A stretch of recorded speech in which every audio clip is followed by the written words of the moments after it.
Auto pass করার শিক্ষক হয়েছি। একটা ছেলেপিলাকে আমি প্রথম বাইর করে দিয়ে এসেছি। দেখি ছেলেপিলার অবস্থা কেমন হয়ে আছে। চুপ চুপ চুপ স্যার এলো, চুপ চুপ। আজকে হার স্কুলে প্রথম দিন, তো প্রথমেই ছেলেপিলার সাথে পরিচয় পর্বটা আগে ছেড়ে নি। এই ছেলে, তোমার বাবা কি করে? স্যার আমার বাবা ইঞ্জিনিয়ার। খুব ভালো, খুব ভালো। তারপর এই ছেলে, তোমার বাবা কি করে? স্যার আমার আব্বা পুলিশ অফিসার। খুব ভালো, খুব ভালো।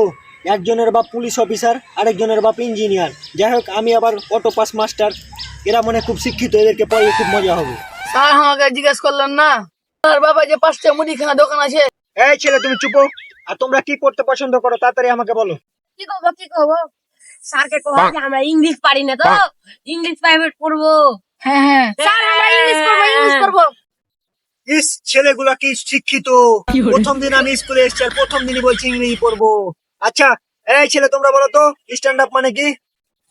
স্যার স্যার স্ট্যান্ড আপ মানে খাড়িয়ে থাকা। আচ্ছা যাই হোক, ইঞ্জিনিয়ারের ছেলে বলেছি স্ট্যান্ড আপ মানে দাঁড়িয়ে থাকা। আচ্ছা যাই হোক, এই পুলিশের ছেলে, তুমি বলো তো স্ট্যান্ড আপ মানে কি? স্যার স্যার স্ট্যান্ড আপ মানে বসে থাকা, বসে থাকা। আচ্ছা, মানকে চিবার মধ্যে পড়ে গেলাম। ইঞ্জিনিয়ারের ছেলে বলছে স্ট্যান্ড আপ মানে দাঁড়িয়ে থাকা, আবার পুলিশ অফিসারের ছেলে বলছে স্ট্যান্ড আপ মানে বসে থাকা। আমি তো অটো পাস মাস্টার, আমি তো জানি না। আচ্ছা যাই হোক, এই তোমরা শোনো শোনো, স্ট্যান্ড আপ মানে বসে থাকাও নয়, দাঁড়িয়ে থাকাও নয়। স্ট্যান্ড আপ মানে হচ্ছে এটার মধ্যে থাকা। বুঝলা তোমরা?